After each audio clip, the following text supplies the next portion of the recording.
Pag-usapan natin mga ka-MT at Hilot kung paano ba mag-tip ang mga client o yung experience ko po dito ay i-share ko sa inyo at kung paano din kayo bigyan ng tip ng mga client ay i-share nyo rin po sa comment section.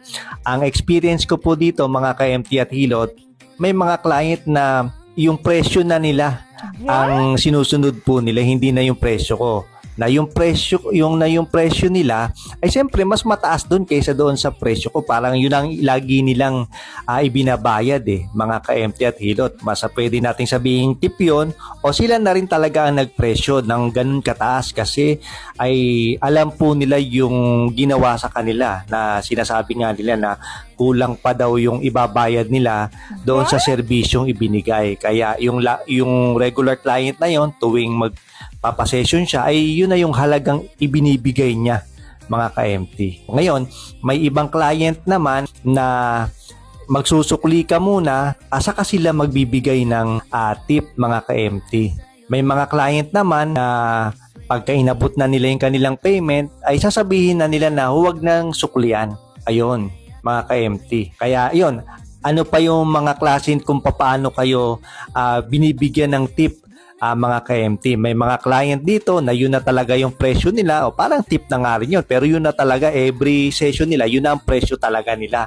Meron naman mga client na susuklian muna bago sila magbigay ng tip pero yung tip nila yung kung magkano rin yung sukli mga ka-MT Ayan, kaya siyempre tayo dyan, talagang much appreciated natin yung mga client natin na talagang nagpapasobra po talaga sila. At meron namang client, siyempre kaya sila nagpapasukli dahil hindi naman nila lahat ibibigay yung sukli.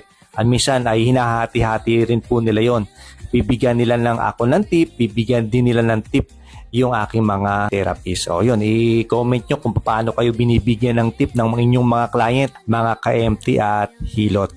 At ang isa pa pala mga ka-MT bago ko makalimutan, yung tip ng therapist ko ay sa akin din ibinibigay. Sir, kayo na po ang bahalang magbigay inabot. Ito na po yung tip ng inyong therapist. Ako naman, ang ginagawa ko ay tatawagin ko yung therapist. Tapos pinapakita ko po yun sa client na ibinibigay ko yung kanilang tip.